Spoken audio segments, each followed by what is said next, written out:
শান্ত শহর জেনিনের রাস্তায় এখন শুধু ইসরায়েলি সাজো আজান আর বুলডোজারের গর্জন।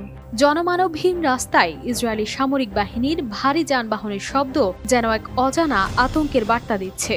দোকানপাট বন্ধ, মানুষ ঘরবন্দি। একসময় যেখানে প্রাণচাঞ্চল্য ছিল সেখানে এখন দেখা যাচ্ছে কেবলই ধ্বংসের চিহ্ন। প্রতিটি কাটা, প্রতিটি গর্ত যেন জেনিনের বুকে এক নতুন ক্ষত সৃষ্টি করেছে। এই নীরবতা শুধু ভয়ের কারণে নয়, ইসরায়েলি বাহিনীর বুলডোজারগুলো খুঁড়ে আরো জরাজীর্ণ করে তুলেছে রাস্তাগুলোকে। কারণ মাটির নিচে লুকানো বিস্ফোরক নিষ্ক্রিয় করার জন্য শহরের ৭০% রাস্তা এরই মধ্যে ধ্বংস হয়ে গেছে।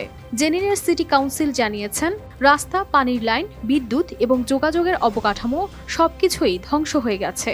প্রায় ২০ কিলোমিটার দৈর্ঘ্যের এই ধ্বংসের কাজের পেছনে রয়েছে অজানা ভবিষ্যতের শঙ্কা। কিন্তু এসব ক্ষতি মেরামত করার মতো আর্থিক সামর্থ্যও নেই জেনিন পৌরসভার।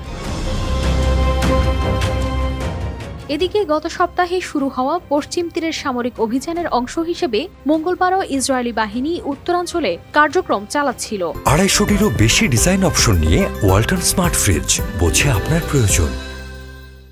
যা এরই মধ্যে অন্তত ৩০ জনকে নিহত করেছে বলে জানিয়েছে ফিলিস্তিনি স্বাস্থ্য মন্ত্রণালয়। এছাড়া সর্বশেষ সহিংসতায় তুলকারেমের ধানাবা উপশহরে ইসরায়েলি আগ্রাসনে ২ ফিলিস্তিনি পুরুষ নিহত হয়েছেন বলে জানায় রামাল্লাহ ভিত্তিক মন্ত্রণালয়।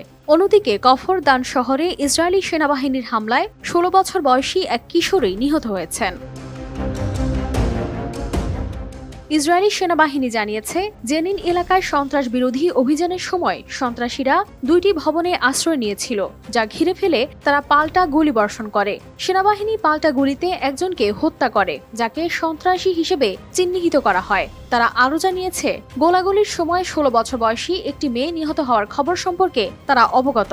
এছাড়া তুলকারেমে একটি ইসরায়েলি বিমান হামলায় ১৫ বছর বয়সী এক কিশোর নিহত হয়েছে, যা স্থানীয় হাসপাতাল সূত্র জানিয়েছে। মোট পশ্চিম তীরে গত বুধবার থেকে ইসরায়েলি বাহিনীর হামলায় ৩৩ জন শহীদ এবং প্রায় ১৩০ জন আহত হয়েছে বলে জানিয়েছে মন্ত্রণালয়। জেনিনে ১৯ জন, তুলকারেমে ৭ জন এবং তুবাসে ৪ জন নিহত হয়েছেন।